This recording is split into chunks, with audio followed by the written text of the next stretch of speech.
Bonjour Alexandre, merci d'être avec nous aujourd'hui à Équitalion pour parler de ton livre Cheval Tarase et puis des illustrations, enfin on va parler de tout. J'aimerais bien que vous nous parliez d'abord de votre relation aux chevaux. Alors par quoi commencer? Déjà c'est quelque chose qui a démarré très très jeune puisque moi depuis ma plus tendre enfance j'ai trouvé les chevaux immédiatement magnifiques, séduisants et fascinants.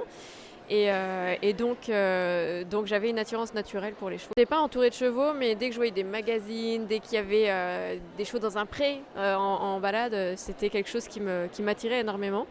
Alors ma mamie avait une collection de petits chevaux et ça me fascinait aussi d'avoir cette collection et donc voilà. Et du coup c'est comme ça que je me suis vraiment intéressée à ces animaux-là. Et évidemment j'ai voulu monter à poney, à cheval, donc mes parents m'ont inscrit, etc. Et puis en fait, au contact des chevaux, je me rends compte que je suis souvent très apaisée, je me sens bien, je me sens un peu chez moi en fait. Ça s'est confirmé par la suite puisque finalement, moi je considère que le cheval m'a un peu sauvé la vie. En fait, je me suis retrouvée à faire une dépression nerveuse vraiment et je sortais plus de chez moi, j'avais vraiment développé des phobies. Et la seule chose qui m'a donné envie de ressortir et de retrouver un peu le goût à la vie sociale, etc., c'est le cheval. Donc je retourne à leur contact dans un club, etc. Et je reprends l'équitation en fait. Et c'est comme ça que je me retrouve à acheter mon cheval, qui en fait va être un vecteur incroyable et merveilleux pour retrouver vraiment ce goût d'aller avec les autres, de discuter d'une passion commune, de vivre aussi l'instant présent, parce que le cheval il oblige à ça. Et j'ai la chance d'avoir un cheval qui, quand je vais le voir, est capable de recevoir aussi comment je suis sur le moment. Donc voilà. Comment vous le savez ça? Alors c'est un truc assez évident, c'est un cheval qui est pas câlin du tout. Être papouillé, c'est pas son truc quoi. Donc bon voilà, je le sais. Mais quand je suis triste ou que ça va pas trop, il se laisse faire. En fait, il me laisse me coller à lui, chose qu'il fait jamais. Enfin, c'est quelque chose qu'il accepte pas trop. Et c'est génial. C'est vraiment génial. Parfait, très bien. Alors maintenant, j'aimerais que vous nous parliez du prolongement de cette activité équestre intense. C'est ce livre. Oui, alors On va le montrer d'ailleurs. oui. Donc voilà, ça s'appelle Pour ne pas devenir le boulet de pompon. Alors on a mis Cheval Tarase en gros parce que c'est comme ça que j'ai été connue, c'est avec ce nom que j'ai été connue. Mais en fait au départ, l'idée c'est de raconter des blagues du monde, enfin des choses drôles qui se passent dans le monde équestre. Parce qu'on en vit, on en voit, on nous en raconte quand on est dans ce milieu-là. Et il y a toujours des choses qui sont très drôles. Et l'idée du dessin aussi, c'est important. Alors le dessin c'est parce que je suis vraiment illustratrice, c'est mon cœur de métier quoi. Et du coup, c'était dessiner les chevaux, c'est quelque chose que j'ai toujours fait. D'aussi loin que je me souvienne, ça doit être l'animal que j'ai le plus dessiné. Et du coup, voilà. Donc le dessin, pour moi, il y a une vraie logique.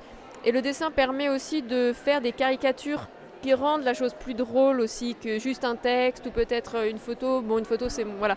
Là, on a vraiment la possibilité de leur faire des tronches pas possibles et de leur donner vraiment des expressions extrêmes, quoi. Donc c'est ça, voilà.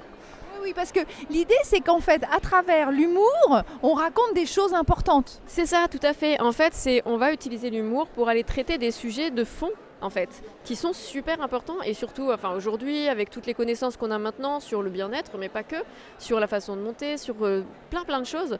Et c'est très intéressant. Alors moi, du coup, ça m'apprend énormément de choses parce que je fais des recherches, j'essaie évidemment d'être le plus documenté possible. Et du coup, je trouve que c'est intéressant d'ouvrir une porte avec de l'humour qui est très accessible et qui permet à tout le monde de se dire « Oh, c'est marrant, je vais aller regarder ». Et puis en fait, une fois qu'on va chercher un peu plus loin, c'est « Ah, mais en fait, quand on y réfléchit, machin, etc. » Donc ça amène une réflexion aussi. Et c'est ce que me disent d'ailleurs souvent les gens. C'est que « Ah, en fait, ça m'a permis de penser un peu différemment certaines choses. » Et je trouve ça super intéressant. Alors quand on voit la couverture, moi ce qui m'a frappé tout de suite, c'est que Pompon il est bleu. Pourquoi il est bleu? Ah oui, alors Pompon est bleu pour une raison très simple, c'est que mon cheval est noir. Et je voulais faire un cheval noir évidemment, et j'aime les chevaux noirs. Les chevaux noirs pour moi c'était... Voilà.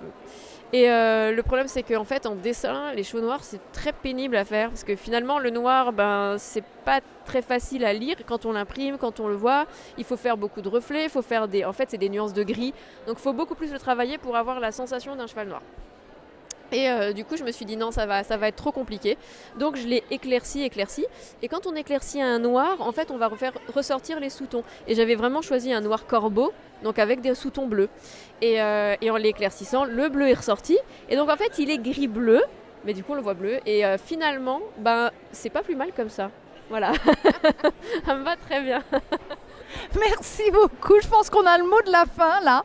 Merci beaucoup. Je rappelle le titre du livre, Cheval Tarasque. Voilà, Alexandrine, merci beaucoup.